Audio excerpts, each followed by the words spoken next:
Le président Patrice Talon est arrivé à Abidjan en Côte d'Ivoire jeudi dans la soirée.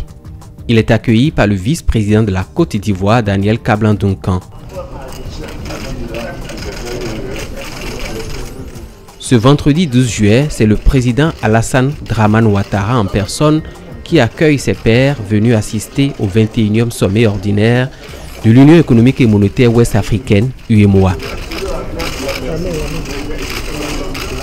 Les chefs d'État membres de cette organisation ont passé en revue les grands chantiers mis en œuvre, notamment les questions liées à la paix et à la sécurité. Le financement des économies de l'espace UEMOA était aussi à l'ordre du jour. L'activité économique est restée dynamique au sein de l'Union au cours de l'année 2018.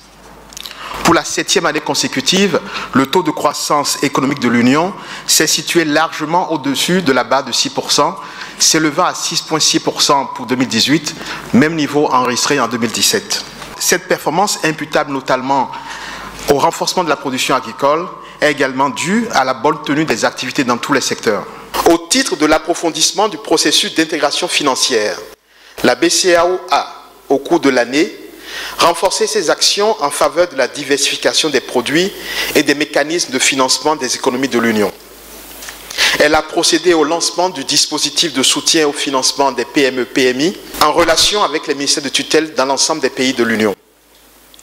79 structures d'appui et d'encadrement aux petites et moyennes entreprises ont ainsi été sélectionnées pour accompagner en amont ces entreprises à satisfaire les conditions d'éligibilité, mais également à suivre ces entreprises dans la mise en œuvre de leurs investissements après l'obtention du financement.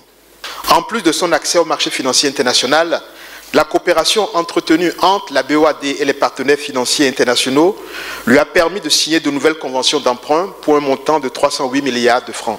La BOAD a par ailleurs poursuivi ses activités orientées vers la promotion de la finance climat. Ainsi, l'approbation définitive du fonds d'adaptation du projet régional de promotion a permis de lancer le projet régional de promotion d'une agriculture climato-intelligente dans 5 pays de l'Union, à savoir le Bénin, le Burkina Faso, le Ghana, le Niger et le Togo, pour un montant de 14 millions de dollars. La banque a également mobilisé des ressources auprès du Fonds vert pour le climat afin de financer des études de projet.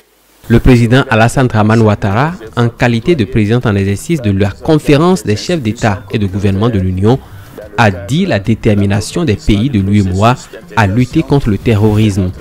Il s'est aussi félicité de la croissance dans l'Union, croissance qui est de l'ordre de 6,6% en 2018. Il faut noter que le président Patrice Talon prend part à ce sommet de l'UEMOA en qualité de président de la République du Bénin, mais aussi président du comité de haut niveau sur l'énergie. Outre le ministre de l'économie et des finances, le ministre des Affaires étrangères et de la coopération, Aurélien Agbanossi, était de la délégation du président Patrice Talon à ce sommet de l'UEMOA.